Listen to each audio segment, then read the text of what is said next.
சுவிசேஷம் புஸ்தகத்திலிருந்து கர்த்தருடைய வார்த்தைகளை நாம் தொடர்ச்சியாக பார்க்க போகின்றோம்.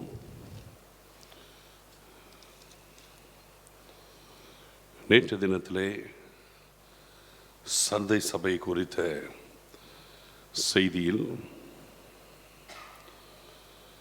முதல் வசனத்தில் 2வது பகுதியை நாம் கவனித்தோம். சர்தை சபையின் தூதனுக்கு நீ எழுத வேண்டியது என்னவெனில், தேவனுடைய 7 ஆவிகளையும் 7 நட்சத்திரங்களையும் உடையவர் சொல்லுகிறதாவது, உன் கிரியைகளை அறிந்திருக்கிறேன். நீ உயிர் உள்ளவன் என்று பெயர் கொண்டிருந்தும் செத்தவனாயிருக்கின்றாய். இதை நம்ம பார்த்தோம். இந்த சர்தை சபையை குறித்து நான் ஆரம்பிக்கும் பொழுதே சொன்னேன், இந்த சபை மற்ற சபைகளை விட இந்த சபையில் இன்னும் குறைவுகள் நிறைந்திருக்கிற ஒரு சபை. ஒவ்வொரு சபையிலும் ஆண்டவர் குறைவையும் நிறைவையும் அவர் சுட்டி காட்டுகிறதை பார்க்கிறோம். ஆனால் இந்த சபையிலே, இந்த சர்தை சபையிலே நிறைவானதாக ஆண்டவர் சுட்டி காட்டுவதற்கு எதுவுமே இல்லை. முழுக்க முழுக்க குறைவுகளால் மாத்திரமே நிறைந்திருந்த ஒரு சபையாக இந்த சபை இருக்கிறது. அதனால் இது ரொம்ப பரிதாபத்துக்குரிய மோசமான நிலையில் இருந்த ஒரு சபை என்று நான் சொன்னேன்.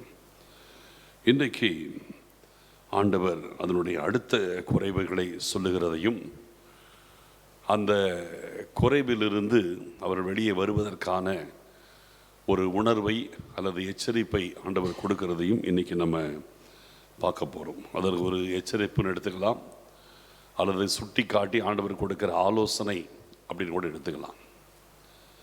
இன்றைக்கி நம்ம பார்க்க போகிறது 2வது வசனத்தை மட்டும் பார்க்க போகிறோம். நீ விழித்து கொண்டு சாகிறதற்கு ஏதுவானவைகளை ஸ்திரப்படுத்து, உன் கிரியைகள் தேவனுக்கு முன் நிறைவுள்ளவைகளாக நான் காணவில்லை அப்படிங்கிறார். நீ விழித்து கொண்டு சாகிறதற்கு ஏதுவானவைகளை ஸ்திரப்படுத்து, உன் கிரியைகள் தேவனுக்கு முன் நிறைவுள்ளவைகளாக காணப்படவில்லை. அப்போது இந்த இடத்துல பார்க்கும் பொழுது இந்த சபையின் நிலையை நம்ம நேற்று சொன்னேன். அவர்கள் உயிருள்ளவர்கள் என்று பெயர் கொண்டிருந்தும் செத்தவர்களாக இருந்தார்கள். வெளியிலே தோற்றத்தின்படி உயிருள்ளவர்களாக அவர்கள் காணப்பட்டார்கள். ஆனால் உள்ளே அவர்கள் உண்மையிலே செத்த நிலைமைக்குள் தான் இருந்தார்கள் என்பதை பார்த்தோம். இன்றைக்கும் அநேக சபைகள் இப்படி இருக்கிறது. சபை என்று சொல்லும் பொழுது ஏதோ ஒரு குறிப்பிட்ட ஒரு சபை என்று மாத்திரம் சொல்லவில்லை, அங்கு இருக்கிற தேவ பிள்ளைகளின் நிலையை இது குறிக்கும். இதில் சொல்லப்படுவது போல சில உண்மையாகவே சபை என்று சொல்லப்படுகிறவைகளே சில இடத்தில் அப்படி தான் இருக்குது. வெளியில் உயிர் உள்ளவைகளாய் காணப்பட்டும் உள்ளே செத்தவைகளாய் இருக்கிறது. இதை நான் இன்னும் நிறைய கேட்டகரைஸ் பண்ண வேண்டியிருக்கிறது. ஏன்னா இது நான் ஏற்கனவே சில முறை சொல்லியிருக்கேன். இப்போ இந்த வார்த்தைக்காக நான் சொல்கிறேன். சபை என்றாலே ரட்சிக்கப்பட்டவர்களின் கூடுகை தான் சபை. ரட்சிக்கப்படாதவர்கள், ரட்சிப்பின் அனுபவமே இல்லாமல் எவ்வளோ பெரிய கட்டடத்தை கட்டி, மிகப்பெரிய கோபுரத்தை எல்லாம் கட்டி, அதற்குள் அவர்கள் கூடி நாங்களும் ஒரு சபை என்று ஒரு பெயரோடு இருந்தாலும் அது ஒருபோதும் சபையாகாது. ஏன்னா சபை என்றாலே பிரித்தெடுக்கப்பட்டவர்களின் கூட்டத்தை தான் கர்த்தர் சபை என்று சொன்னார். ரட்சிக்கப்படுகிறவர்களை கர்த்தர் அனுதினமும் சபையிலே சேர்த்து கொண்டு வந்தார். அப்படின்னா சபையிலே சேர்த்து கொள்ளப்பட்டவர்கள் எல்லாருமே ரட்சிக்கப்பட்டவர்கள் தான். அப்போ ரட்சிக்கப்படாதவர்கள் கூடுகிற கூட்டத்தை சபையினை கர்த்தர் ஏற்றுக்க மாட்டார். நம்ம சொல்லிக்கலாம், ஆனால் கர்த்தர் அதை சபையாக பார்க்கறதே கிடையாது. ரட்சிக்கப்பட்டவர்களை கர்த்தர் சேர்த்து கொள்ளுகிற இடத்திற்கு அந்த கூடுகை தான் சபையினே சொல்லப்படுது. அதுதான் கிரேக்க பதத்தில் எக்லீசியா, அதாவது பிரித்தெடுக்கப்பட்டவர்களின் கூட்டம் அப்படின்னு இருக்குதுன்னு என்பதையும் நான் ஏற்கனவே பலமுறை சொல்லியிருக்கேன். அதனால் அது ஒரு பக்கம் இருக்க, இன்னொன்று ரட்சிக்கப்பட்டவர்களின் கூட்டம் அப்படின்னு எடுத்துக்கொண்டாலும் கூட அப்படிப்பட்ட நிலைமையிலும் இன்றைக்கு வெளியிலே நல்ல ஆவிக்குரிய ஒரு சபையை போல தோற்றத்தில் இருப்பார்கள். என்னென்னா அவங்களுடைய தோற்றம் அப்படி இருக்கும். அவங்க ட்ரெஸ்ஸிங், அவங்க கையில் பைபிள் இருக்கும், அவங்களுடைய ட்ரெஸ்ஸிங் எல்லாம் அதுக்கேற்ற மாதிரி சூப்பர் ஸ்பிரிச்சுவலாக காணப்படுவார்கள். இதை நான் வந்து யாரையும் மனதில் வைத்தல்ல, பொதுவாக சொல்கிறேன். ஒரு ரொம்ப ஆவிக்குரியவர்களுக்கு ஏற்ற விதத்திலே காணப்படுவார்கள். வெளி தோற்றத்திலே ரொம்ப தெய்வ பக்தி உள்ளவர்களுக்கு ஏற்ற ஒரு தோற்றம் இருக்கும். வெளி தோற்றத்தில் ரொம்ப எளிமை கடையாளமாக சில காரியங்கள்லாம் கூட இருக்கும், எல்லாமே இருக்கும். ஆனால் அவங்களுடைய உண்மையான நிலை, உண்மையான ஒரு ஆவிக்குரிய நிலை என்னன்னு பார்த்தீங்கன்னா, அது செத்த நிலையில் இருக்கும். எனக்கு நேற்று தினத்திலே ஒரு சகோதரன் சிங்கப்பூர்லேருந்து ஃபோன் பண்ணி பேசினார். அவர் நம்முடைய ப்ரோக்ராம்ஸ் பார்க்குறவர். அவருடைய குடும்பத்திலே பல பிரச்சனை. அவர் வந்து நல்ல தன்னுடைய வாழ்க்கையை, அவருடைய குடும்பமே பாரம்பரியமாய் ஒரு குறிப்பிட்ட ஒரு உலக அளவிலே தெரிந்த ஒரு ஆவிக்குரிய சபை என்று சொல்லப்படுகிற இடத்துல அவங்க ஐக்கியமாக இருக்கிறவர்கள். அப்படி இருக்கும் பொழுது இவர் ஆண்டவருக்கு ஊழியம் செய்ய வேண்டும் என்று அவர் வந்து தன்னை ஒப்பு கொடுத்துருக்கிறார். ஒப்பு கொடுத்து அங்கே வந்து ரொம்ப ஸ்ட்ரிக்டாக டெடிகேஷன் பற்றி ரொம்ப பேசுவாங்க. அதனால் வந்து அதற்கு உட்பட்டு தான் தன்னை முழுவதும் ஒப்பு கொடுத்துருக்கார். ஊழியத்திற்கு முழுவதுமாய் வந்து திருமணமே செய்யாமல் கூட இருந்து ஆண்டவருக்கு ஊழியம் செய்யணும் அப்படின்லாம் அவர் அர்ப்பணிச்சிருக்கார். அர்ப்பணித்து அவர் வந்து கடைசியில் அவர் செலக்ட் ஆகிட்டார்.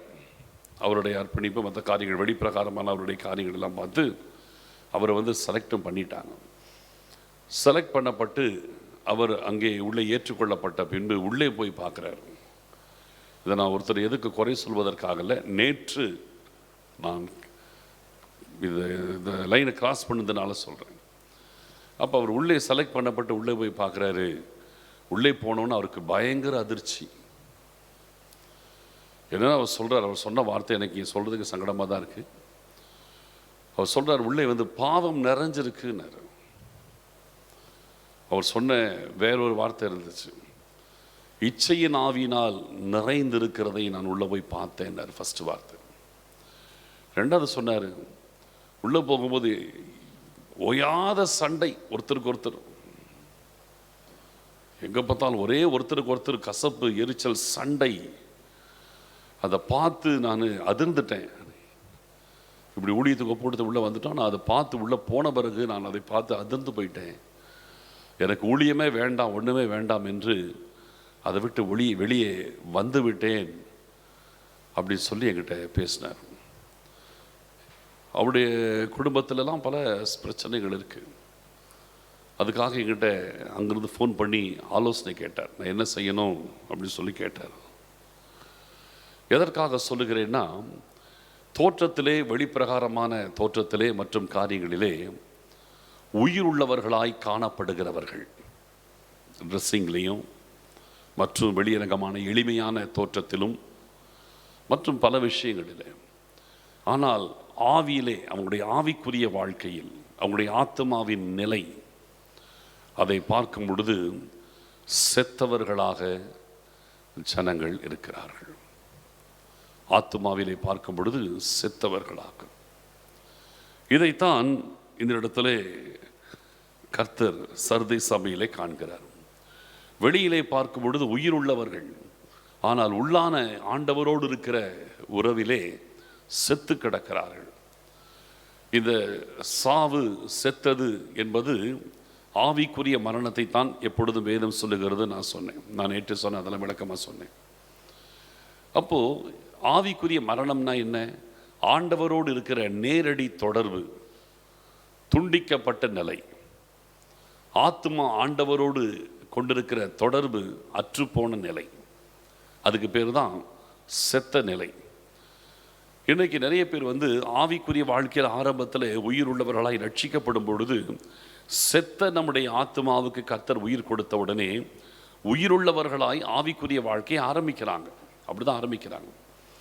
ஆனால் போக போக போக அவங்களுடைய வாழ்க்கையில் நிர்விசாரங்கள், போக போக போக ஆரம்பத்தில் காண்பித்த அந்த வாஞ்சை, ஆரம்பத்தில் காண்பித்த அந்த வைராக்கியம், ஆரம்பத்திலே காண்பித்த அந்த தாகம், ஆரம்பத்திலே ஆண்டவருடைய வார்த்தைகளை ஆர்வத்தோடு ஏற்றுக்கொள்ளுகிற இருதயம், ஆரம்பத்தில் இருந்த ஜெப உணர்வு, ஆரம்பத்தில் இருந்த கர்த்தருக்காக சரியாய் வாழ வேண்டும் என்ற ஒரு உணர்வு, இதெல்லாம் போக போக போக அவர்களை விட்டு மழுங்கி மிக சாதாரணமான நிலைமைக்கு வந்து விடுகிறார்கள்.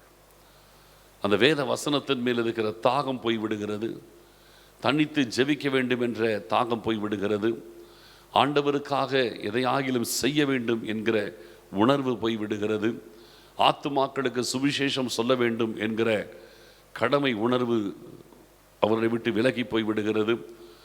ரொம்ப சாதாரணமாயிடுறாங்க. லைஃப் ஸ்டைலில் பார்க்கும்போது உலகத்தாரை போல அவனுடைய வாழ்க்கை மாறிவிடுகிறது. ஆனால் ஞாயிற்றுக்கிழமை ஆராதனை நேரத்தில் அவங்க ஆக்டிவாக சபைக்கு போகிறதை பார்க்க முடியும். அப்போ வெளி தோற்றத்திலே அவர்களுக்கு எந்த மாற்றத்தை மற்றவங்களால் கண்டுபிடிக்க முடியாது, ஈஸியாக கண்டுபிடிக்க முடியாது. ஆனால் உள்ளான வாழ்க்கையில் அவர்களுக்கும் கர்த்தருக்கும் இருக்கிற தொடர்பு ஏற்கனவே எப்பொழுதோ துண்டிக்கப்பட்டிருக்கும். துண்டிக்கப்பட்டு விட்டாலும் அது பழக்க தோஷத்தில் அது அப்படியே போய்கொண்டிருக்கும். இந்த நிலை சர்தை சபையில் இருந்துச்சு. இந்த காரியத்தை குறித்து ஆண்டவர் மிகவும் கரிசனையோடு இதை குறித்து எச்சரிக்கிறார். நீ விழித்து கொண்டு இப்படி உயிருள்ளவனாய் இருக்கிறதா நினச்சிட்டு நீ உண்மையிலே செத்துட்ட. ஆனால் உயிருள்ளவனாய் நீ நினச்சிட்டு இருக்கிற, உனக்கு ஆவிக்குரிய மரணம் வந்தது மட்டுமல்ல, ஆவிக்குரிய நித்திரைக்குள் போயிட்ட. இந்த ஆவிக்குரிய நித்திரைக்குள் போனதுனால நீ என்ன நிலையில் இருக்கிற உனக்கே தெரியல, நீ செத்தது உனக்கே தெரியல. அதை தான் இங்கே சர்தைக்கு சொல்கிறார். நீ ஆண்டவரோடு இருக்கிற தொடர்பு துண்டிக்கப்பட்ட நிலைமையில் உண்மையிலே உனக்கும் ஆண்டவருக்கும் இருந்த அந்த நேரடி தொடர்பு துண்டிக்கப்பட்டதை உன்னாலேயே உணர முடியாத ஒரு நிலைமைக்குள்ள நீ இருக்க. அதனாலே அதை முதலாவது நீ உணர்கிறதற்கு நீ தூக்கத்திலிருந்து விழிக்கணும். அதான் சொல்ற. முதலாவது விழிச்சாதான் நீ உயிரோடு இல்லை இருக்கிறையா இல்லையான்றதை உனக்கே தெரியுங்கிறார். முதலாவது நீ விழிக்கணும். விழித்து கொண்டு சாகிறதற்கு ஏதுவானவைகளை ஸ்திரப்படுத்து. நீ சாக போற நிலைமையில குற்றுயிராய் கிடக்கிற, இன்னும் விட்டா செத்துருவேன், இப்போவே குற்றுயிர் ஆயிடுச்சு. ஆரம்பத்தில் இருந்த அந்த பலன் எல்லாம் போயிடுச்சு, படுத்த படுக்கையாயாச்சு, குற்றுயிராய் கிடக்கிற ஆத்துமாவில். எந்த நிலைமையிலும் உனக்கு ஆன்மீக மரணம் வந்துடும். ஆனால் அதை கூட நீ உணராமல் வெளியில பகட்டாய் நல்லா காணப்படுறியே. அதனாலே நீ முதலாவது விழித்து கொண்டால்தான் நீ என்ன நிலையில் இருக்கிறாய் என்பதே உனக்கு புரியும் என்று கர்த்தர் சொல்ல வர்றார். அங்கே சபையை பார்த்து சொல்றார், உன் நிலையே உனக்கு தெரியலையே, உன் நிலையை நீ தெரிந்து கொள்வதற்கு முதலாவது நீ விழிக்கணுங்கிறார். நீ விழித்து கொண்டு சாகிறதற்கு ஏதுவானவைகளை ஸ்திரப்படுத்து. சாகிறதுக்கு ஏதுவாய் போயிடுச்சே, அதை சரிப்படு, ஸ்திரப்படுத்து. அந்த இடத்துல இருக்கிற காரியத்தை ரெக்டிஃபை பண்ணு, சரிப்படுத்து. ஏன் அப்படின்னா அதற்கு பிறகு சொல்றாரு, உன் கிரியைகள் தேவனுக்கு முன் நிறைவுள்ளவைகளாக நான் காணவில்லை. இங்க ஆண்டவர் இயேசு கிறிஸ்து சொல்றாரு, உன் கிரியைகள் தேவனுக்கு முன்பாக நிறைவுள்ளவைகளாக நான் காணவில்லை. தேவனுக்கு முன்பாக, அதனால கவனிக்கணும், தேவனுக்கு முன்பாக நிறைவுள்ளவைகளாய் நான் காணவில்லை. ஆனால் இவனுடைய கிரியைகள் மனுஷருக்கு முன்பாக நிறைவுள்ளதாக தான் இருக்குது. மற்றவங்க பார்க்கும்போது ஓ எவ்வளவு நல்ல ஒரு விசுவாசி அப்படின்னு சொல்கிற மாதிரி வெளி தோற்றம் மற்ற காரியங்கள்லாம் பார்க்கும்போது வெளியில் இவங்க நல்லா இருக்கிற மாதிரி தான் இருக்குது. மனுஷருக்கு முன்பாக நிறைவாக தான் தெரியுது பார்க்குறதுக்கு. ஆனால் உண்மையில் சொல்ல போனால் உன்னுடைய கிரியைகள் தேவனுக்கு முன்பாக நிறைவுள்ளதாக நான் காணவில்லைங்கிறார். நம்முடைய கிரியைகள் தேவனுக்கு முன்பாய், நம்முடைய ஆண்டவருக்கு முன்பாய் நிறைவுள்ளதாக இருக்கணும். சாகிறதற்கு ஏதுவாக இருக்கிற காரியங்களை நம்ம சரிப்படுத்தணும். இல்லைன்னா டெத்து வந்துடும், ஆவிக்குரிய மரணம் சம்பவிச்சிடும். மரிக்கும் தருவாயில் இருக்கிற நாம் மறுபடியும் பலனடைந்து எழுந்திருக்க வேண்டும். இதுதான் ஆண்டவர் சொல்ல வர்றார். அப்போ நம்முடைய வாழ்க்கையிலே இன்றைக்கு ஆண்டவர் சொல்ல வர்றது, உங்களுடைய உண்மையான நிலையை நீங்கள் புரிந்து கொள்ளுங்கள். நீங்கள் ரட்சிக்கப்பட்ட பொழுது உங்களுக்குள் இருந்த அந்த ஆவிக்குரிய பலன், அந்த வேகம், அந்த தாகம், அந்த உணர்வு, அந்த பசிதாகம், கர்த்தருக்குரிய காரியத்தில் நீங்கள் காண்பித்த அந்த ஆர்வம், இது எல்லாமே மெயின்டைன் ஆகிக்கிட்டே இருக்கணுங்கிறார். மெயின்டைன் ஆகிட்டே இருக்கணும். அப்போ ஆவிக்குரிய மரணம்னு ஒன்று சம்பவிக்கிறது ஒரே நாளில் சம்பவிக்கிறது இல்லை. சாகிறதற்கு ஏதுவான நிலைமையில் இருக்கிற, இன்னும் சாகலை, ஆனால் சாகிறதற்கு ஏதுவான நிலையில் இருக்குது. அதை சாகிறதுக்கு முன்னால் நீ சரிப்படுத்தினீங்கன்னா நீ சாகாமல் தப்பிச்சுக்கலான்றார். புரிதலா? இங்கே என்ன சொல்ல வர்றாரு பார்த்தீங்களா?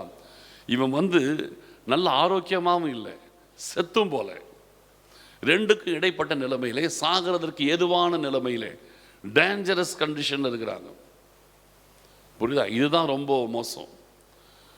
உயிரோடு நல்லா இருந்து ஆரோக்கியமாக இருக்கணும், செத்துட்டானா அது வேற. ஆனால் ரெண்டுக்கு நடுவிலே உயிருக்கு போராடுகிறது போல சாகிறதற்கு ஏதுவான ஒரு நிலைமையில், டேஞ்சரஸ் கண்டிஷனில் இருக்கிறார். ரொம்ப மோசமான நிலை.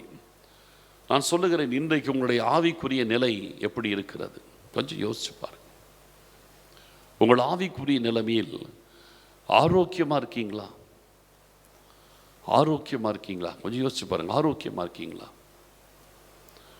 அல்லது சாகிறதற்கு ஏதுவான நிலைமை வந்தும் அது தெரியாமலே நல்லா இருக்கிறதா நீங்கள் நினச்சிட்டு இருக்கிறீங்களா? புரியணும். புரியுதா? நல்லா இருக்கிறதா நீங்கள் நினச்சிட்டு இருக்கீங்களா? சிலருக்கு மரணத்திற்கு ஏதுவான வியாதி வரும், மரணத்தை நோக்கி போவாங்க, அவங்களுக்கு தெரியாது. அந்த நேரத்தில் ஹெல்த்தியாக இருக்கிற மாதிரி தான் இருப்பாங்க. ஆனால் திடீரென்று அவங்களுடைய வாழ்க்கையிலே முடிவு சம்பவிச்சிடும். பல கேன்சர் பேஷண்ட் மரணம் அடைகிறவர்களை அவங்களுடைய காரியங்களை நான் எத்தனையோ முறை பார்த்துருக்கேன். ஒரு கட்டத்தில் உடம்பு பலவீனம் அடைஞ்சு மோசமாக போயிட்டு இருப்பாங்க. ஆனால் திடீரென்று ஆரோக்கியம் கூடுற மாதிரி இருக்கும், ஃப்ரெஷ் ஆகிடுவாங்க, படுத்த படுக்கையாக இருக்கிறவங்க எழுத நடக்க ஆரம்பிச்சிருவாங்க, உடம்பும் கொஞ்சம் புஷ்டி ஆகிற மாதிரி ஆகிடும். உடனே அவங்க நினைப்பாங்க, பரவாயில்ல, நம்ம ரெக்கவர் ஆகிட்டு நம்ம சாக மாட்டோம், பொழைச்சிரோன்னு நினைப்பாங்க. நிறைய கேஸ் இப்படி பார்த்துருக்கேன். இந்த கேன்சர் விஷயத்தில் ரெக்கவர் ஆகி நல்லா இருக்கிற மாதிரி போயிட்டே இருக்கும். ஆனால் ஆல் ஆஃப் அ சடனாக ஒரு நாள் மறிச்சிருவாங்க. எல்லாருக்கும் அதிர்ச்சியாக இருக்கும். ரெக்கவர் ஆன மாதிரில இருந்துச்சு, வெளி தோற்றத்தில் ரெக்கவர் ஆன மாதிரி தெரியும், வெளி தோட்டத்தில் முன்பு இருந்த பலவீனங்களெல்லாம் மாறின மாதிரி ஒரு உற்சாகத்தை காண முடியும். ஆனால் சடனாக மரணம் சம்பவிச்சிடும். நல்லா கவனிக்கணும். இன்றைக்கு அதே போல ஆவிக்குரிய வாழ்க்கையிலும் எந்த ஒரு நபரும் நேற்று வரைக்கும் நான் ஹெல்த்தியாக ஆவிக்குரிய வாழ்க்கையிலே பலமாய் ஆரோக்கியமாக இருந்தேன், திடீர்னு செத்து போயிட்டேன், கிடையவே கிடையாது. அப்படி வராது. ஒருத்தர் தவறுகிறார்கள் என்றால், ஒருத்தர் கர்த்தரை விட்டு விலகுகிறார்கள் என்றால், ஆண்டவரை விட்டு போகிறாங்கன்னா, கர்த்தரை தன் வாழ்க்கையில் இழக்கிறாங்கன்னா, ஒரு நாளில் அது ஒருபோதும் நடக்காது. நான் நேற்று வரைக்கும் நல்லதாக இருந்தேன், இன்றைக்கி தான் விழுந்துட்டேன், கிடையவே கிடையாது. அப்படி யாருக்கு நடக்காது. அவங்களுடைய வாழ்க்கையில் சறுக்குதல் கொஞ்சம் கொஞ்சமாக வரும். அந்த சறுக்குதல் கொஞ்சம் கொஞ்சமாய் வரும் பொழுது அவர்கள் உணர்வில்லாமல் அதை குறித்து அவங்க ஒரு உணர்வற்ற நிலைமையிலே தங்களுடைய சறுக்குதல்களை புரிந்து கொள்ளாமல் அதை சரிப்படுத்த வேண்டும் என்ற ஒரு தெளிவில்லாமல் அப்படியே விட்டுருவாங்க. எல்லாமே நல்லா தான் போயிட்டுருக்கும். ஆனால் அவங்க ஆவிக்குரிய வாழ்க்கையில் சறுக்கி கொண்டிருக்கிறதை உணராமல் போயிட்டே இருப்பாங்க. சடனாக திடீர்னு அவங்க வீழ்ச்சி அடைஞ்சிருவாங்க. அப்போ வீழ்ச்சி அடைஞ்சோட தான் தெரியும், ஐயோ இப்படி ஆயிட்டமே. ஆனால் அது ஒரே நாளில் நடக்கிற விஷயமே கிடையாது. ஒருத்தர் தவறு செய்யலாம், ஒரு பாவம் செய்கிறேன்னா நேற்று வரைக்கும் கரெக்டாக இருந்து இன்றைக்கி செய்ய மாட்டான். முதலாவது அதை செய்வதற்கு தன்னுடைய மனதில் இடம் கொடுப்பான். புரியுதுலா? ஃபர்ஸ்ட் மனதில் கொஞ்சம் இடம் கொடுப்பான். மன போராட்டம் இருக்கும், செய்யலாமா வேணாமா.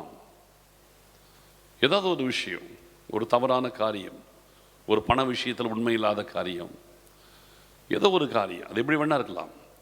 முதல்ல தடுமாற்றம் வரும். அப்போ செய்யலாமா வேண்டாம், ஃபஸ்ட்டு நம்ம கரெக்டாக இருக்கணும் அப்படின்னு இருக்கும். படிப்படியாக போகும் பொழுது அந்த செய்ய வேண்டாம் என்கிற உணர்வு மேலே இருக்கிறது அப்படியே இறங்க ஆரம்பிச்சிடும். அதை தவறி செய்யலாம் என்ற உணர்வு இது மேலே ஏற ஆரம்பிச்சிடும். சரியாய் வாழ வேண்டும் என்ற உணர்வு இறங்கிட்டே போகும். இது ஏறிக்கிட்டே போகும், கிராஜுவலாக ஏறிக்கிட்டே போகும். அந்த நேரத்தில் அந்த சாகிறதற்கு ஏதுவானவைகளை அந்த நேரத்தில் அவங்க ஸ்திரப்படுத்திட்டாங்கன்னா தப்பிச்சிட்டாங்க. இல்லாமல் விட்டுட்டாங்கன்னா டவுன் ஆகிட்டே வரும். ஒரு நாள் சடனாக அவங்க என்ன காரியத்திலே அவங்க முதல்ல தடுமாறினாங்களோ அதை மனதார அவங்களுடைய வாழ்க்கையிலே அந்த காரியத்திலே அவங்க வீழ்ச்சி அடைவாங்க. இதுதான் உண்மை. அது எந்த விதமாக இருக்கட்டும், எந்த காரியமாக இருக்கட்டுமே, ஒரு நாளிலே யாருக்கு வீழ்ச்சி வராது, படிப்படியாக தான் வீழ்ச்சி வரும். இப்போ யூதாஸ் இயேசு கிறிஸ்துவை 30 வெள்ளிக்காசுக்கு அவன் விலை பேசினான். யோசிச்சு பாருங்க, திடீர்னு நடந்துச்சா? கிடையவே கிடையாது. அவனுடைய வாழ்க்கையில் அதெல்லாம் திடீர்னு நடக்கவே இல்லை. நீங்கள் எங்கள் யூடியூப்பில் நம்ம சபையில் கொடுக்கப்பட்ட செய்தி, ஒரு நாள் யூதாஸ்னு ஒரு செய்தி எடுத்திருப்பேன். அந்த செய்தியை நீங்கள் டீட்டெயிலாக படித்து பாருங்கள். வெறும் யூதாஸை மட்டும் பேசியிருப்பேன். அதை நீங்கள் படித்தீங்கன்னா அவனுடைய வீழ்ச்சி எப்படி கிராஜுவலாக ஸ்டேஜ் பை ஸ்டேஜ் ஜாஸ்தி ஆகிட்டே போகணும்னு டீட்டெயிலாக பேசியிருப்பேன். அதை நீங்கள் நீங்கள் பார்த்தீர்கள் என்றால் உங்களுக்கு இன்னும் விளக்கமாக புரியும். சும்மா இப்போ ஒரே ஒரு வசனத்தை மட்டும் காட்டுறேன் பாருங்கள். யோவான் எழுதின சுவிசேஷம் 12வது அதிகாரம் 3வது வசனத்திலிருந்து நான் வாசிக்கிறேன் பாருங்க. யோவான் 12:3 6 வசனம் வரைக்கும் வாசிக்கிறேன். 3-6 வரைக்கும் வாசிக்கிறேன். அப்பொழுது மரியாள் விலையேற பெற்ற கலங்கமில்லாத நளதம் என்னும் தைலத்தில் ஒரு ராத்தல் கொண்டு வந்து அதை இயேசுவின் பாதங்களில் பூசி தன் தலைமயிரால் அவருடைய பாதங்களை துடைத்தாள். அந்த வீடு முழுவதும் தைலத்தின் பரிமளத்தினால் நிறைந்தது. அப்பொழுது அவருடைய சீஷரில் ஒருவனும் அவரை காட்டி கொடுக்க போகிறவனுமாகிய சீமோனுடைய குமாரனான யூதாஸ் காரியோத்து இந்த தைலத்தை 300 பணத்திற்கு விற்று தரித்திரருக்கு கொடாமல் போனது என்ன என்றான். அவன் தரித்திரரை குறித்து கவலைப்பட்டு இப்படி சொல்லாமல், அவன் திருடனானபடியினாலும் பணப்பையை வைத்து கொண்டு அதில் போடப்பட்டதை சுமக்கிறவனானபடியினாலும் இப்படி சொன்னான் என்று வேதம் சொல்லுகிறது. யூதாசுடைய வீழ்ச்சி 30 வெள்ளிக்காசுல ஆரம்பிக்கல. அது அவருடைய ஃபைனல். ஆரம்பம் எங்க இருக்கு பாருங்க. இயேசு கிறிஸ்து ஊழியத்தை ஆரம்பிக்கும் பொழுதுதான் அவன் கூடவே இருக்கிறான். அப்பொழுதே அவரிடத்துல ஒரு பொறுப்பை அவன் பெற்றுக்கொண்டான். ஒருவேளை அவரே கொடுத்தாரோ அல்லது இவன் கேட்டு வாங்கினானோ நமக்கு தெரியாது. ஆக மொத்தத்தில் இதை ஒரு பொறுப்பு எடுத்திருக்கிறான். என்ன? இயேசு கிறிஸ்துவினிடத்தில் யாராகிலும் பணத்தை கொடுத்து காணிக்கையாக கொடுத்தால் அதை இவன் வைத்துக்கொண்டு மெயின்டைன் பண்ணுகிறதான ஒரு பொறுப்பில் இருக்கிறான். இயேசு கிறிஸ்து அவர் பிரசங்கிப்பதிலும் வியாதிகளை சுகமாக்கி பிசாசுகளை துரத்தி தேவனுடைய ராஜ்யத்திற்கேற்ற காரியங்களை செய்கிறத தான் கான்சன்ட்ரேட் பண்ணார். அவர் இந்த பண விஷயத்துலலாம் கான்சன்ட்ரேட் பண்ணிட்டு இல்லை. கொடுக்கறது வாங்கிறத பற்றியெல்லாம் கவலையப்படலை. அவரோ ஜெபிக்கிறதுலையும் உபதேசிக்கிறதுலையும் அற்புதம் செய்கிறதையும் ஜனங்களை விடுதலை செய்கிறதையும் தேவனுடைய ராஜ்யத்துக்குரிய காரியங்களை பேசுறதில் தவிர வேறு எங்கேயுமே அவர் தன்னுடைய கவனத்தை திசை திருப்ப விடவே இல்லை. இவனிடத்தில் மொத்த பணமும் கொடுக்கப்பட்டிருக்கிறது. அவனை குறித்து வேதம் என்ன சொல்லுது? அவன் திருடனானபடியினாலும் பணப்பையில் போடப்பட்ட பணத்தை சுமக்கிறவனாயும் இருந்தான்னு போட்டிருக்கு. அப்படின்னா பணப்பையில் போடப்பட்ட பணமும் திருட்டுத்தனமும் ரெண்டும் சேர்த்து எழுதப்படுது. என்ன நடந்திருக்கு? இயேசு கிறிஸ்து கொடுத்த அந்த பணப்பையிலே போடப்பட்ட பணத்திலிருந்து இவன் ஏற்கனவே திருட்டு வேலை பண்ணிட்டு தான் இருந்திருக்கிறான், திருடிட்டு தான் இருந்திருக்கிறான். அந்த திருட்டுத்தனம் பண்ணும்போது அவனுக்கு பெருசாக தெரியல.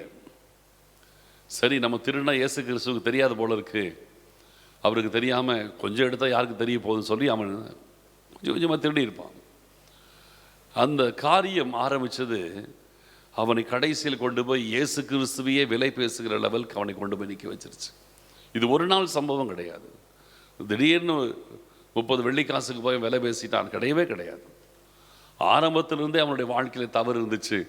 அவன் இடையிலே சரிப்படுத்தி இருந்தால் தப்பித்திருப்பான்.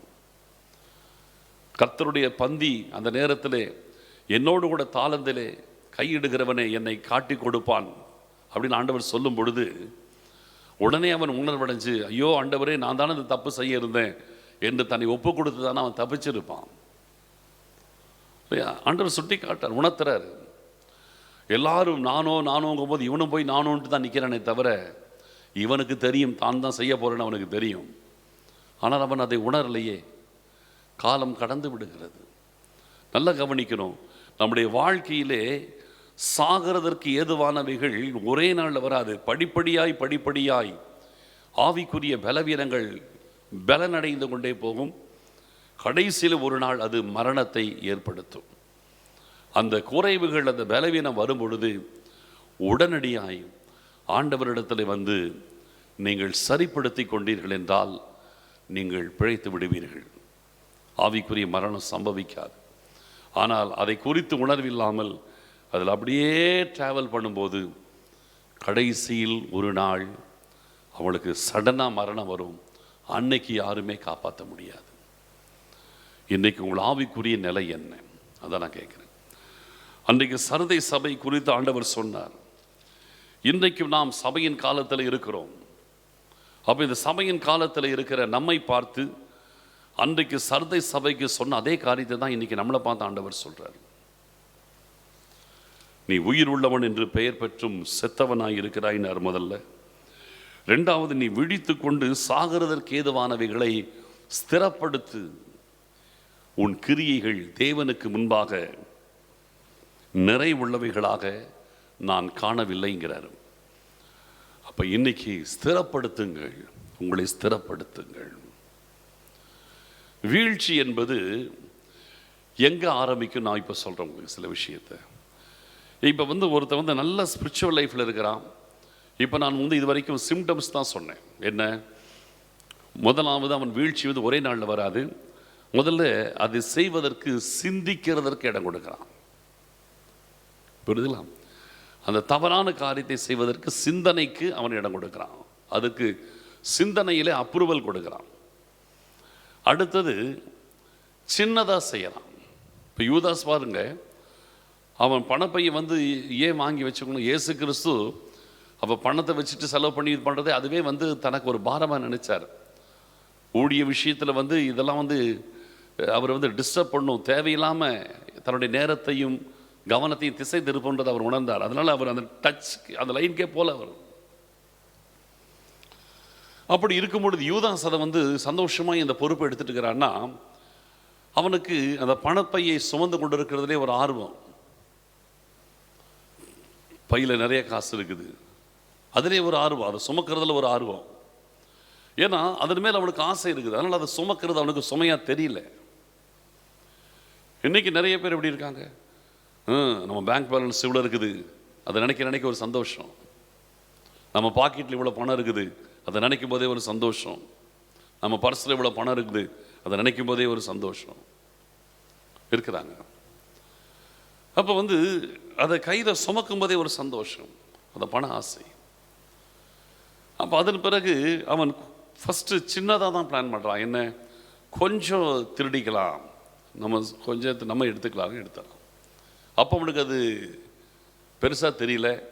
ஆண்டவர் பிடிச்சி, ஏன் இந்த ஒரு பணத்தை நீ எடுத்த அப்படின்னு கேட்குற. ஃபஸ்ட் ஒரு பணம் எடுத்துருப்பான். 300 பணத்துக்கு விற்று தரித்திர கொடுக்கலான்னு பேசுகிறானே, ஃபஸ்ட் அவன் எடுத்தோடனே பெருசாலாம் அடிச்சிருக்க மாட்டான். ஒரு பணத்தை எடுத்திருப்பான், 2 பணத்தை எடுத்திருப்பான், 5 பணம் எடுத்திருப்பான். ஆண்டவர் கவனித்த மாதிரி தெரியல அவனுக்கு. ஆண்டவருக்கு தெரியாமல் எதுவும் கிடையாது. ஆனால் அவன் அது செய்யலாம், துணிச்சு செஞ்சுட்டே இருக்கிறான். அதுதான் கடைசியிலே அவனை இயேசு கிறிஸ்துவை விலை பேசுகிற அளவுக்கு அந்த லெவலுக்கு தூக்கிட்டே போயிடுச்சு. நல்லா கவனிக்கணும். சிந்தனையில் இடம் கொடுக்குறான். அடுத்து சின்ன விதத்தில் அதே தவறு செய்கிறதுக்கு சின்ன லெவலில் இடம் கொடுக்குறான். அப்புறம் அதை விட கொஞ்சம் பெரிய லெவலில், கடைசியில் அது முடிவிலே ஆத்ம மரணத்தில் கொண்டு போய் நிற்கும்போது தான் அவனுடைய டேமேஜ் அவனுக்கு புரியும். அப்பொழுது காலம் கடந்துடும். அந்த 30 வெள்ளி காசுக்கு இயேசு கிறிஸ்து விலை பேசும்போது கூட அவனுக்கு பெருசாக தெரியல. ஆனால் அது இயேசு கிறிஸ்துவை மரணாக்கினைக்குள்ளாக தீர்க்கும் போது தான், ஐயோ குற்றமில்லாத ரத்தத்தை நான் காட்டி கொடுத்தேன்னா. ஆனால் அன்னைக்கு காலம் கடந்துருச்சு. என்னோடு தாளத்தில் கையிடுகிறவன் என்னை காட்டி எனக்கு விரோதமாய் தன் குதிகாலை உயர்த்தினான், என்னை காட்டி கொடுப்பான்னு சொல்லும்போது அவன் தப்பித்திருக்கலாம். ஆனால் தொடர்ந்து அந்த பந்தியில இருந்து அவர் கொடுக்கிறதான அந்த அப்பத்தை வாங்குறான். அங்கதான் பிசாசு அவனுக்குள் நுழைகிறான், சாத்தான் நுழைஞ்சான். அதுக்கு பிறகு காலம் கடந்துருச்சு. அவன் ஒன்றுமே செய்ய முடியாத நிலைமை ஆயிடுச்சு. நல்லா கவனிக்கணும், ஆவிக்குரிய மரணம் ஒரே நாளில் சம்பவிக்காது. மைண்டில் வரும், அடுத்தது சின்ன லெவலில் வரும், அடுத்து அதை விட கொஞ்சம் பெரிய லெவலில் வரும், அதை விட கொஞ்சம் பெரிய லெவலில் வரும்.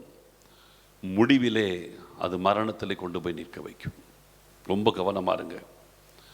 பாவ விஷயத்தில் விளையாடி விடாதிருங்கள்.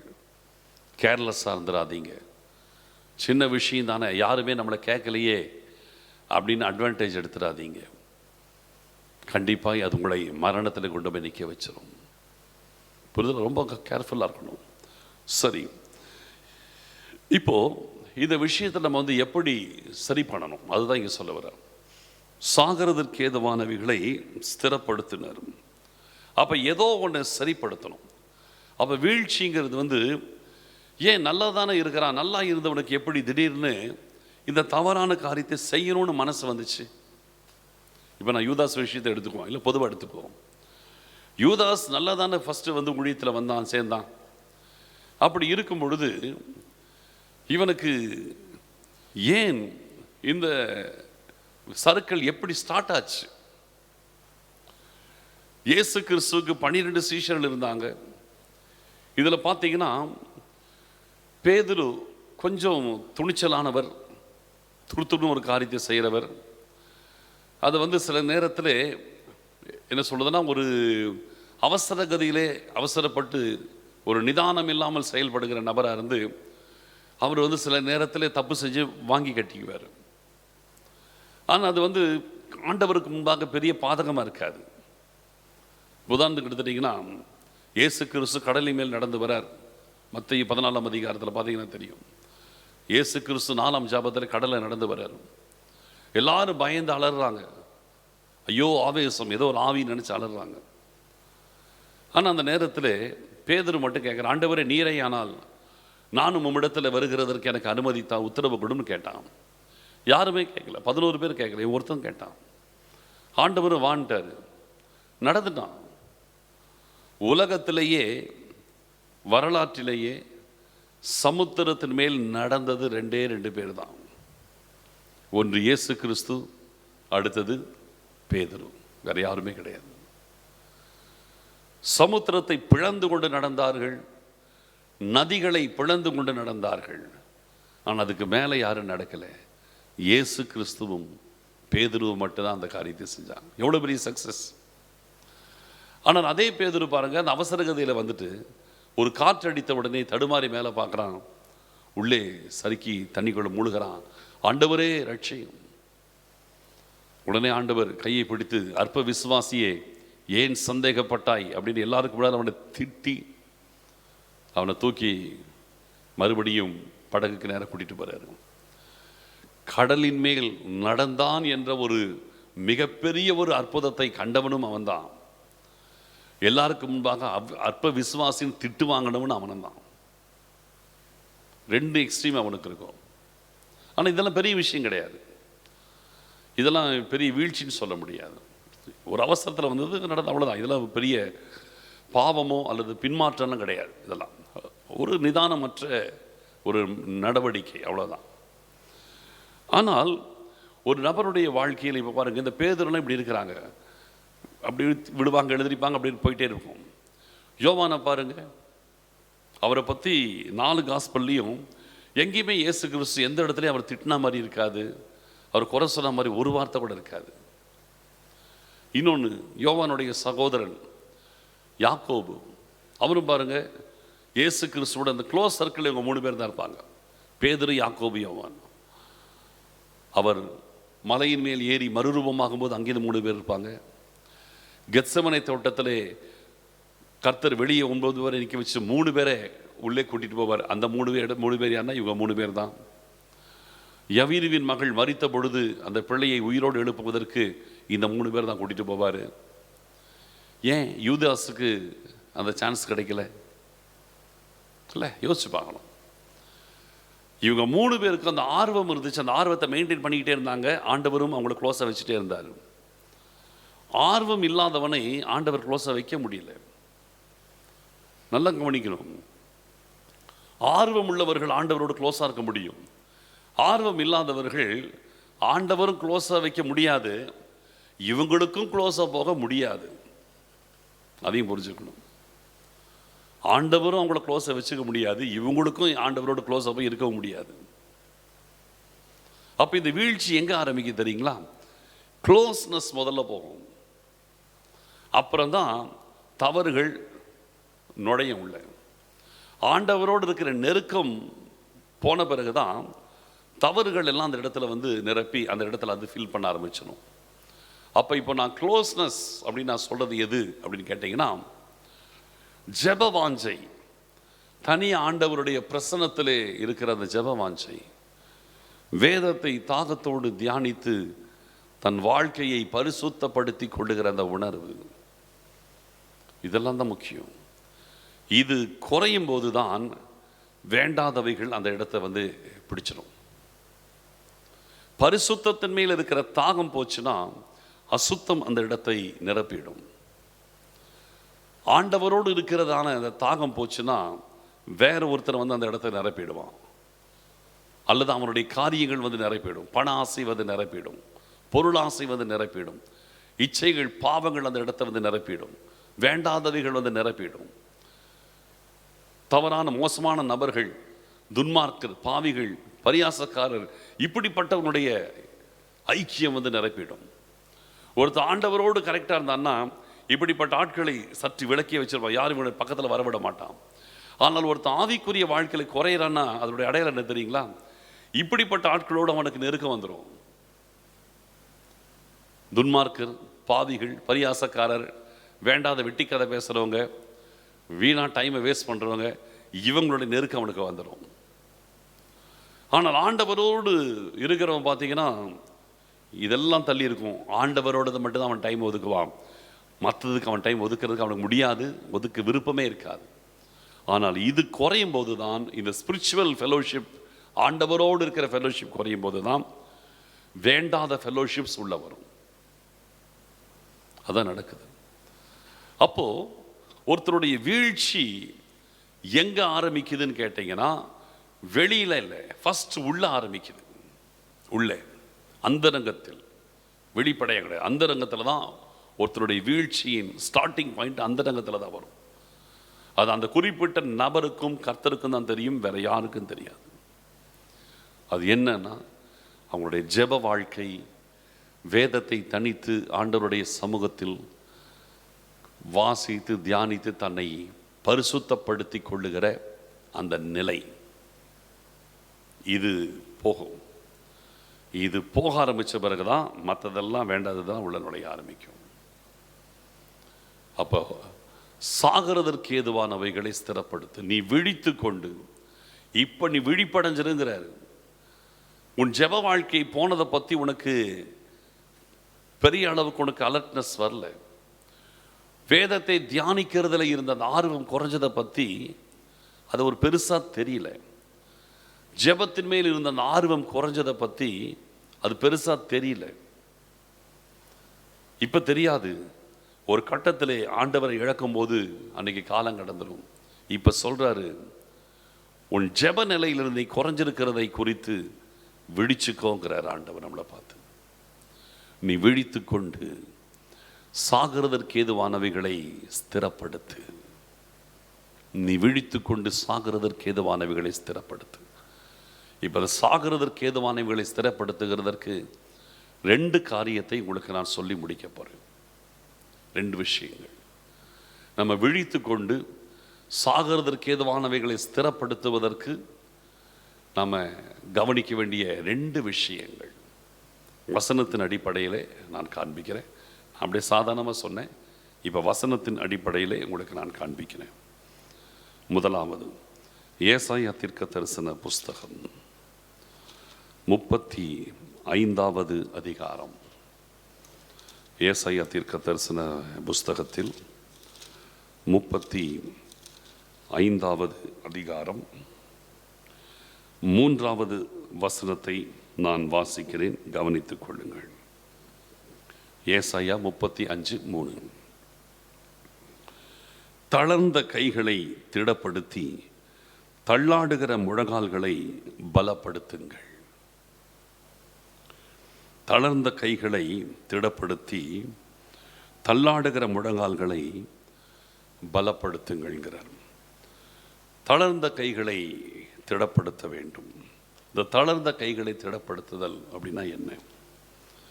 யாத்திராகமத்தின் புஸ்தகத்தில் 17ஆம் அதிகாரத்தில் பார்த்தீங்கன்னா, இஸ்ரவேலருக்கும் அமலேக்கியருக்கும் நடுவிலே ஒரு பெரிய யுத்தம் வரும். அந்த யுத்தத்திலே யோசுவா பட்டயத்தோடு போய் யுத்தம் பண்ணுறாரு.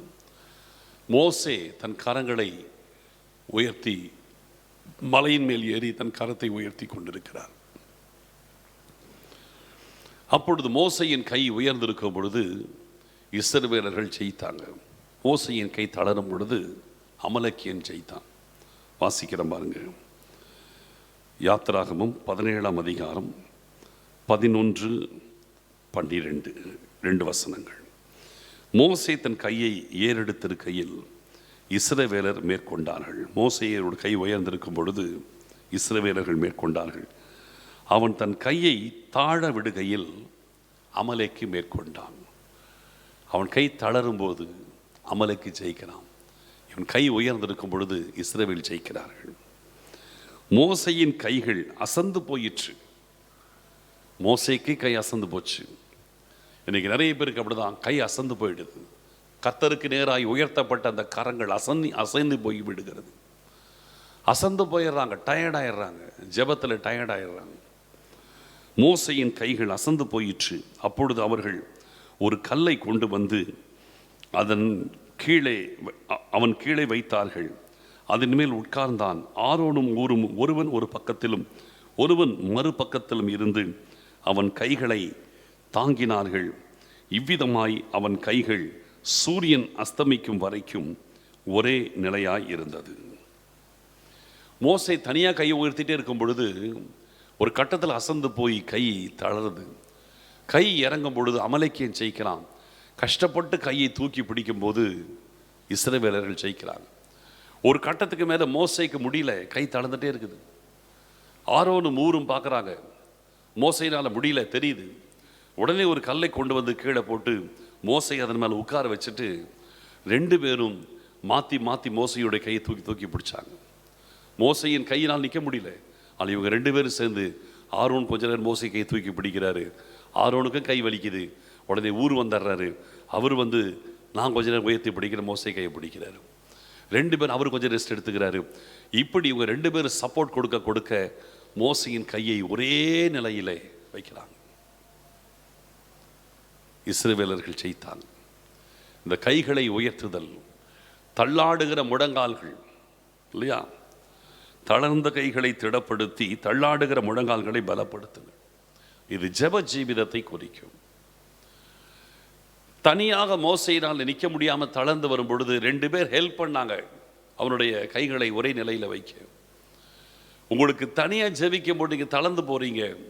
தளர்ந்து போகிற நிலை வரும்போது உங்களுக்கு ஃபெலோஷிப் ப்ரேயர் அவசியம். 4 பேரோடு சேர்ந்து நீங்கள் ஜெபிக்கிற ஒரு பழக்கம் உங்களுக்கு இருக்கணும்.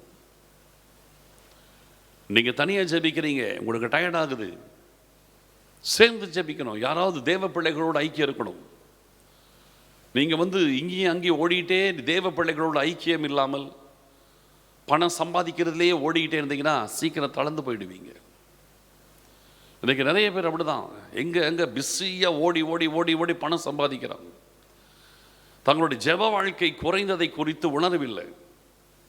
ஐயோ, என் ஜெப வாழ்க்கை குறையுதே, என் கை தளர்ந்து போத, எனக்கு சப்போர்ட் இன்னும் 2 பேரோடு சேர்ந்து நான் ஜெபிச்சு மறுபடியும் என் கை உயர்ந்திருக்கணும் என்று உணரவில்லை.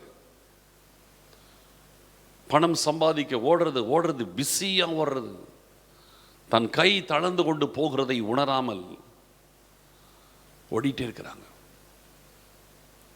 அப்படி போகும்போது ஒன்று சொல்றேன், ஃபெலோஷிப் பிரேயர் உங்களுக்கு அவசியம்.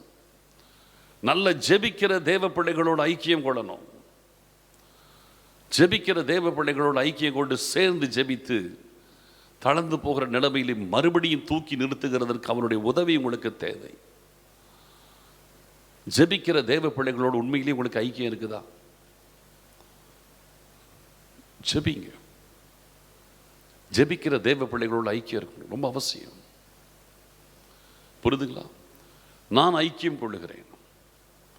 நான் ஆவிக்குரிய வாழ்க்கையில் இத்தனை வருஷம் வந்தாலும் இன்றைக்கும் நான் சிலரோடு சேர்ந்து ஜெபிக்கிறேன். எங்களோட ஜெபிக்கிறதுக்கு சிலர் ஆர்வம் காட்டுறாங்க, அவங்களோட நான் சேர்ந்து ஜெபிக்கிறேன். புரிதல்? அவங்க எனக்கு சொல்கிறாங்க, உங்களோட சேர்ந்து ஜெபிக்கும் போது நாங்கள் அபிஷேகத்தில் பலன் அடைகிறோம்னு அவங்க சாட்சி சொல்கிறாங்க. அது எனக்கு ரொம்ப சந்தோஷம். இது இங்கே மட்டும் இல்லை, வெளி தேசத்திலிருந்து ஜாயின் பண்ணி 1 மணி நேரம் ஜெபத்தில் எங்களோட ஸ்பெண்ட் பண்ணுறதை கேட்டு 1 மணி நேரம் ஜெபிக்கிறாங்க. புரியுதுங்களா? ஜனங்களுடைய எனக்கு அந்த அப்படிப்பட்டவங்களை பார்க்கும்போது எனக்கு ரொம்ப சந்தோஷமாக இருக்குது. அவங்க ஏதோ வேறு தேசத்தில் இருக்கிறாங்க, அவங்களுக்கு அங்கே ஜெபிக்கிறதுக்கு ஃபெலோஷிப் இல்லை. ஃபஸ்ட்டு எங்களுக்கு எப்படியாவது 1 மணி நேரம் எங்களுக்கு கொஞ்சம் கொடுக்குறீங்களா, ஃபோனில் உங்களோடு நாங்கள் ஜெபத்தில் நாங்கள் கொஞ்சம் ஸ்பெண்ட் பண்ணணும்னு கேட்குறாங்க. அந்த ஆர்வத்தை பார்த்து நான் என்னுடைய டைட் ஷெட்யூலில் நான் டைம் ஒதுக்குறேன். 1 மணி நேரம் அல்லது 1.5 மணி நேரம் ஆவியில் நிறைஞ்ச அந்நிய பாஷையில் என்னோட இணைஞ்சு ஜெபிக்கிறாங்க. அந்த ஆர்வத்தை நான் உண்மையிலேயே நான் ரொம்ப சந்தோஷமாக நான் பார்க்குறேன். அவங்க இருக்கிற தேசங்களிலே அவங்களுக்கு ஜெப ஐக்கியம் இல்லை. யாராவது ஜெபிக்கிறவங்க கிடைக்க மாட்டாங்களான்னு தேடுறாங்க. அப்படி கிடைக்கும் போது அவங்கள யூட்டிலைஸ் பண்ணிக்கிறாங்க. ஃபோன் வழியாக சேர்ந்து ஜெபிச்சு தங்களுடைய ஆவிக்குரிய வாழ்க்கையை அனலூட்டி கொள்ளுகிறாங்க இருக்கிறாங்க. புரியுதுங்களா? உங்களுடைய வாழ்க்கையிலே என்றைக்குமே சொல்கிறேன், தள்ளாடுகிற முழங்கால்களை சரிப்படுத்தணும், தளர்ந்து போன கைகளை ஸ்திரப்படுத்தணும். உங்களுக்கு எவ்வளோ வாய்ப்புகள் இருக்கிறது, சேர்ந்து ஜெபிங்க, சேர்ந்து ஜெபிங்க. சபையில் நடக்கிற ஜெபங்களிலே கலந்து கொள்ளுங்கள். இல்லையா? நீங்கள் பலதரப்பட்ட சபைகளுக்கு போகிறவங்களாம் இப்போ கேட்டுட்டு இருக்கிறீங்க. உங்கள் சபையிலே நடக்கிற ஜெபங்களிலே போய் கலந்துக்குங்க, வேஸ்ட் பண்ணாதீங்க. ஜெப நேரம் வந்தால் எழுந்து ஓடாதீங்க. பிரசங்கம் கேட்கறதுக்கு அப்படி உட்கார்ந்து நீங்கள் ஜெபிக்கிற நேரத்தில் ஏன் ஓடி போகணும்? அதுவே உங்களுடைய வீழ்ச்சியின் அடையாளம்.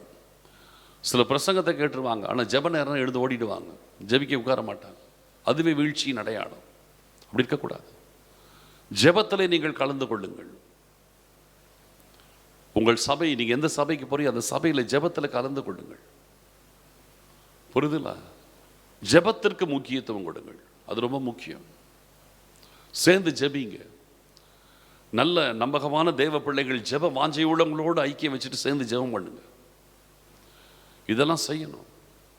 அப்போதான் நம்முடைய கைகள் தளராமல் இருக்கும், நம்முடைய முழங்கால் தள்ளாடாமல் பலனாயிருக்கும், நிற்க முடியும். 2வது ஒன்றை சொல்லி முடிக்கிறேன். ஓசியா தீர்க்கதரிசன புஸ்தகம் 14வது அதிகாரம் முதல் 2 வசனங்களை வாசிக்கிறேன், கவனியுங்கள். ஓசியா தீர்க்கதரிசன புஸ்தகம் 14வது அதிகாரம் முதல் 2 வசனங்கள். இஸ்ரவேலே, உன் தேவனாகிய கர்த்தரிடத்தில் திரும்பு. கர்த்தரிடத்தில் திரும்பும்படி ஆண்டவர் சொல்றார். இஸ்ரவேலே, உன் தேவனாகிய கர்த்தரிடத்தில் திரும்பு. நீ உன் அக்கிரமத்தினால் விழுந்தாய். நீ வீழ்ச்சி அடைஞ்சிட்ட, அக்கிரமத்தில் வீழ்ச்சி அடைஞ்சிட்ட. இப்பவும் நீ உன் தேவனாகிய கர்த்தரிடத்தில் திரும்பு. எப்படி திரும்புறது? 2ஆம் வசனம் சொல்லுகிறது, வார்த்தைகளை கொண்டு கர்த்தரிடத்தில் திரும்புங்கள். எவ்வளவு நல்ல ஆலோசனை பாருங்க. வார்த்தைகளை கொண்டு கர்த்தரிடத்தில் திரும்புங்கள். அவரை நோக்கி, தேவரீர் எல்லா அக்கிரமத்தையும் நீக்கி எங்களை தயவாய் அங்கீகரித்தருளும். அப்பொழுது நாங்கள் எங்கள் உதடுகளின் காளைகளை செலுத்துவோம் அப்படின்னு சொல்லி கர்த்தரிடத்தில் திரும்ப சொல்றார். வார்த்தைகளை கொண்டு கர்த்தரிடத்தில் திரும்புங்கள். 3வது வசனத்தை சேர்த்து வாசிக்கிற பாருங்க. அசீரியா எங்களை ரட்சிப்பதில்லை, நாங்கள் குதிரைகளின் மேல் ஏற மாட்டோம், எங்கள் கைகளின் கிரியைகளை பார்த்து நீங்கள் எங்கள் தேவர்கள் என்று இனி சொல்ல மாட்டோம், திக்கற்றவன் உம்மிடத்தில் இரக்கம் பெறுகிறான் என்று சொல்லுங்கள் என்கிறார். வார்த்தைகளை கொண்டு கர்த்தரிடத்தில் திரும்புங்கள். இவங்க உணர்வுகள் எப்படி இந்த உணர்வோடு இதெல்லாம் வந்துச்சுன்னு கேட்டிங்கன்னா, அதுக்கு தான் வார்த்தைகளை கொண்டு திரும்பணும். நம் கரத்தில் கொடுக்கப்பட்ட வேத வசனமாகிய வேத வார்த்தைகள், தேவனுடைய வார்த்தைகளை கொண்டு கர்த்தரிடத்தில் திரும்புங்கள். வசனத்தை வாசிங்க. வாசிக்கும் பொழுது வேத வசனங்கள் உங்களை உணர்த்தும், குறைவுகளை சுட்டி காட்டும். அப்படி சுட்டி காட்டும் பொழுது நீங்கள் அதன் மூலமாய் கர்த்தரிடத்திலே கண்டிப்பாக திரும்ப முடியும். புரிதல். ஆண்டவர் நம்மை அவரிடத்திலே திரும்புவதற்கு நமக்கு கர்த்தர் வழியை சொல்லுகிறார், எப்படி கர்த்தரிடத்தில் திரும்ப வேண்டும். இந்த ஓசியா புஸ்தகத்தில் பார்த்தீங்கன்னா திரும்ப திரும்ப வேத வசனத்திற்கு முக்கியத்துவம் கொடுக்கிறதை குறித்தும் அதை அசட்டை பண்ணுறதை குறித்து ஆண்டவர் எச்சரிப்பு கொடுத்துட்டே இருப்பார். இதே புத்தகத்தில் மேலும் 2 வசனங்களை வாசித்து நான் முடிக்கிறேன். ஓசியா தீர்க்க தரிசன புஸ்தகத்தின் 4வது அதிகாரம் 6வது வசனம் ஃபர்ஸ்ட் வாசிக்கிற பாருங்க. என் ஜனங்கள் அறிவில்லாமையினால் சங்காரமாகிறார்கள், நீ அறிவை வெறுத்தாய், ஆகையால் நீ என் ஆசாரியராய் இராதபடிக்கு நானும் உன்னை வெறுத்து விடுவேன். என்ன அறிவு? நீ உன் தேவனுடைய வேதத்தை மறந்தாய், ஆகையால் நானும் உன் பிள்ளைகளை மறந்து விடுவேன். என்ன அறிவு? வேத அறிவு. அறிவில்லாமையினால் சங்காரமாகிறார்கள். என்ன அறிவு? வேத அறிவு. ஆண்டவர் தெளிவாக சொல்றாரு, நீ என் ஆசாரியன் இராதபடி கொண்டு நான் வெறுத்து விடுவேன் சொல்லி நீ உன் தேவனுடைய வேதத்தை மறந்தாய், ஆகையால் நானும் உன் பிள்ளைகளை மறந்து விடுவேன். வேதத்தை மறந்தா எல்லாமே முடிஞ்சிடுன்றார். ஓசியாவிலே இன்னொரு வசனம் 8வது அதிகாரம் 12வது வசனத்தை வாசிக்கிற பாருங்க. என் வேதத்தின் மகத்துவங்களை அவர்களுக்கு எழுதி கொடுத்தேன், அவைகளை அந்நிய காரியமாக எண்ணினார்கள். எவ்வளவு வேதனை பாருங்க. என் வேதத்தின் மகத்துவங்கள் அவங்களுக்கு எழுதி கொடுத்துட்டேன், அவர்களோ அதை அந்நிய காரியமாக எண்ணினார்கள். ஏதோ வேண்டாதது மாதிரி நினைச்சாங்க.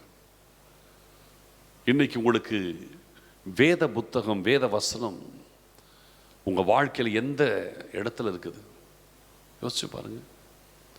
மற்ற காரியங்களுக்கெல்லாம் எவ்வளோ முக்கியத்துவம் கொடுக்கிறீர்கள், ஆனால் வேத வசனத்திற்கு நீங்கள் முக்கியத்துவம் கொடுக்கிறீர்களா அல்லது அதை அந்நிய காரியமாக எண்ணுகிறீர்களா? சொல்றேன், ஆண்டவர் எவ்வளவு வருத்தத்தோடு சொல்றார், என் வேதத்தின் மகத்துவங்களை அவர்களுக்கு எழுதி கொடுத்தேன், அவர்களோ அதை அந்நிய காரியமாக எண்ணினார்கள். இதனால தான் சொல்றார், வார்த்தைகளை கொண்டு கர்த்தரிடத்தில் திரும்புங்கள். வசனத்தை படிங்க, உங்கள் குறைவுகளை அங்கே காணுங்க. ஆண்டவர் உங்களிடத்தில் சுட்டி காட்டுகிற குறைவுகளை அறிக்கையிட்டு சரிப்படுத்துங்க, ஒப்பு கொடுங்க. ஆண்டவர் உங்களை ஸ்திரப்படுத்துவார். சாகிறதற்கு ஏதுவானவைகளிலிருந்து கர்த்தர் உங்களை ஸ்திரப்படுத்துவார். ஆவிக்குரிய மரணம் வராதபடி தேவன் உங்களை பாதுகாப்பார். இதுதான் காரியம். அருமையான கர்த்தருடைய பிள்ளையை, வாழ்க்கையை இந்த சர்தை சபையிலே கர்த்தர் மிகப்பெரிய எச்சரிப்பு கொடுத்தார். நீ விழித்து கொண்டு சாகிறதற்கு ஏதுவானவைகளை ஸ்திரப்படுத்து. உன் கிரியைகளை உன் தேவனுக்கு முன்பாக நிறைவுள்ளதாக நான் காணவில்லை. எவ்வளவு கவனம் பார்த்தீங்களா? விழித்து கொள்ளுங்கள், இன்றைக்கு விழித்து கொள்ளுங்கள். சாகிறதற்கு ஏதுவானவைகளை ஸ்திரப்படுத்துங்கள். ஆவிக்குரிய மரணம் சம்பவியாதபடி உங்களை பாதுகாத்துக் கொள்ளுங்கள். இயேசு கிறிஸ்து சீக்கிரம் வருகிறார். அன்றைக்கு சர்தை சபைக்கு சொல்லப்பட்ட எச்சரிப்பு இன்றைக்கு நம் ஒவ்வொருவருக்கும் கொடுக்கப்படுகிறது. ஜாக்கிரதையாயிருந்து விழித்து கொள்ளுங்கள். மனம் திரும்புங்கள். ஜெப வாழ்க்கையும் வேதத்தை தியானிக்கிறதிலும் உங்கள் கவனத்தை மறுபடியும் செலுத்துங்கள். அங்கே வீழ்ச்சி வந்துச்சுன்னா அது படிப்படியாக எல்லா இடத்துலையும் வீழ்ச்சியை தொடரும். அங்கே சரிப்படுத்திட்டீங்கன்னா எல்லாத்துலேயும் நீங்கள் சரியாக இருப்பீங்க. ஜெபிக்கலாம். ஆண்டவராகிய கர்த்தர், நம்முடைய வாழ்க்கையில் நீ விழித்து கொண்டு சாகிறதற்கு ஏதுவானவைகளை ஸ்திரப்படுத்துகிறார். சர்தை சபை உயிருள்ளவன் என்று பெயர் பெற்றும் செத்ததாய் இருந்தது. அது உயிருள்ளவன் என்று பெயர் வெளியில் இருந்துச்சு. வெளியில் பார்த்தா நல்லா இருக்குது, ஆனால் உள்ளே செத்து போச்சு. இன்னைக்கு தேவ பிள்ளையே, வெளியில் நீங்கள் உயிர் உள்ளவங்களா இருக்கிறீங்க, சர்ச்சுக்கு போகிறீங்க, வர்றீங்க, எல்லாம் பண்ணுறீங்க. ஆனால் உண்மையில் உங்கள் ஆத்மா ஆண்டவரோடு நேரடி ஐக்கியத்தில் இருக்கிறதா? நேரடி ஐக்கியத்தில் இருக்கிறது நீங்கள் சொன்னீங்கன்னா அதுக்கு அடையாளம் என்ன?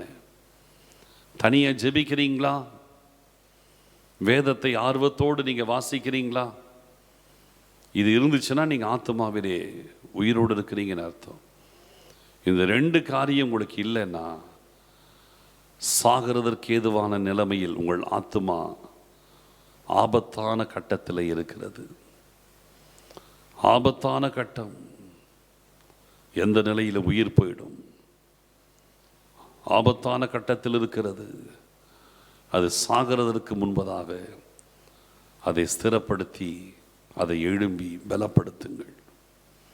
எப்படி? தளர்ந்த கைகளை திடப்படுத்தி தள்ளாடுகிற முழங்கால்களை பலப்படுத்துங்கள். உங்களுடைய ஜெப ஜீவிதத்தை ஸ்திரப்படுத்துங்கள். மோசையின் கைகள் தளரும் பொழுது ஆரோனும் ஊரும் உதவி செய்தார்கள். அதே போல ஜெபிக்கிற தேவ பிள்ளைகளின் உதவிகளை நாடுங்க. ஜெபிக்கிறவங்களோட ஃபெலோஷிப் வச்சுக்கோங்க, சேர்ந்து ஜெபம் பண்ணுங்க. அதன் மூலமாக நீங்கள் காப்பாற்றப்படுவீங்க. மோசை ஆனாலும் சரி, அவன் கைகள் தளர்ந்து போகிறதற்கு வாய்ப்பு இருக்கிறது. எவ்வளவு பெரிய மனுஷனானாலும் சரி, எவ்வளவு பெரிய தேவ மனுஷனுக்கும் சறுக்குதல் வரும். அவங்களுக்கு ஜெப ஐக்கியம் என்றைக்குமே இருக்கணும். யார்கிட்டையாவது சேர்ந்து ஜெபிக்கணும், நேரடியாக சேர்ந்து ஜெபிக்கணும். இப்போ நமக்கு எவ்வளோ ஃபெசிலிட்டிஸ் வந்துருச்சு. நேரில் போய் பார்த்து ஜெபிக்க முடியல, அட்லீஸ்ட் ஃபோன் பண்ணி ஃபோனில் ஜெபம் பண்ணுங்க, சேர்ந்து ஜெபம் பண்ணுங்க. இன்றைக்கி இதெல்லாம் வாய்ப்பு இருக்குது. இன்றைக்கி தேவ பிள்ளைகள் இதெல்லாம் அழகாக யூஸ் பண்ணுறாங்க. யூஸ் பண்ணணும்னு வாஞ்சி உள்ளவங்க யூஸ் பண்ணுறாங்க.